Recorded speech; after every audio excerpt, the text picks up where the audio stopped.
ಅಂದ್ರೆ ಸರ್ಕಾರದಲ್ಲಿ ಏನು ಕೊಲೆ ಮಾಡಿದವ್ರಿಗೆಲ್ಲ ರಾಜಕೀಯ ಸಿಗ್ತಾ ಇದೆ ಜೈಲುಗಳಲ್ಲಿ ಕೂಡ ಈ ಒಂದು ದರ್ಶನ್ ವಿಚಾರವಾಗಿ ಎಲ್ಲೂ ಕಾಂಗ್ರೆಸ್ ಸರ್ಕಾರ ಬಂದಾಗಿಂದ ಕಾನೂನು ಸುವ್ಯವಸ್ಥೆನೇ ಇಲ್ಲ. ಗೃಹ ಇಲಾಖೆ ಅನ್ನೋಂಥದ್ದು ಬದುಕಿದೆಯೋ ಇಲ್ವೋ ಗೊತ್ತಿಲ್ಲ.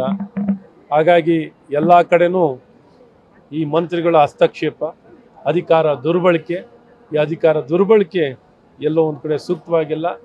ಎಲ್ಲ ವ್ಯವಸ್ಥೆಯನ್ನು ನಿಷ್ಕ್ರಿಯಗೊಳಿಸಿ ಏನು ಬಾಂಗ್ಲಾದೇಶಿನ ರೀತಿಯಲ್ಲಿ ಪರಿಸ್ಥಿತಿ ನಿರ್ಮಾಣ ಮಾಡ್ತೀನಿ ಅಂದವರಿಗೆ ಬಂಧನ ಇಲ್ಲ. ಪಾಕಿಸ್ತಾನ ಜಿಂದಾಬಾದ್ ಅಂದ್ರೂ ಫೊರೆನ್ಸಿಕ್ಕಿಗೆ ಹೋಗುತ್ತೆ.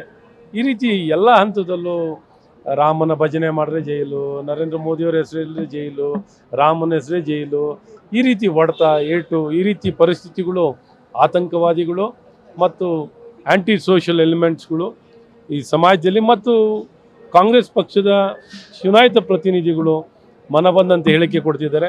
ಹಾಗಾಗಿ ಈ ದೇಶದ ಸುರಕ್ಷತೆ, ದೇಶದ ಏಕತೆಗೆ ಧಕ್ಕೆ ತರುವಂಥ ಈ ಕಾಂಗ್ರೆಸ್ ಪಕ್ಷದ ನಾಯಕರನ್ನ ತಕ್ಷಣ ಬಂಧನ ಮಾಡಬೇಕು, ಇಲ್ಲರಿ ಸರ್ಕಾರ ವಜಾ ಆಗಬೇಕು ಅನ್ನೋಂಥದ್ದು ನಮ್ಮೆಲ್ಲರ ಒತ್ತಾಯ. ಈ ಕಪಟ ನಾಟಕ ಇದೆಯಲ್ಲ ಇವ್ರದ್ದು ನಡೀತಾನೆ ಇರ್ತದೆ. ಈ ನಾಟಕ ಮಾಡ್ತಾನೆ ಇರ್ಬೋದು ಅಂದ್ಕೊಂಡಿದ್ದಾರೆ.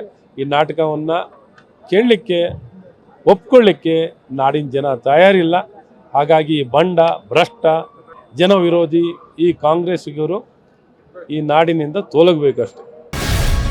ಗ್ಯಾರಂಟಿ ನ್ಯೂಸ್, ಸುದ್ದಿ ಖಚಿತ, ನ್ಯಾಯ ನಿಶ್ಚಿತ.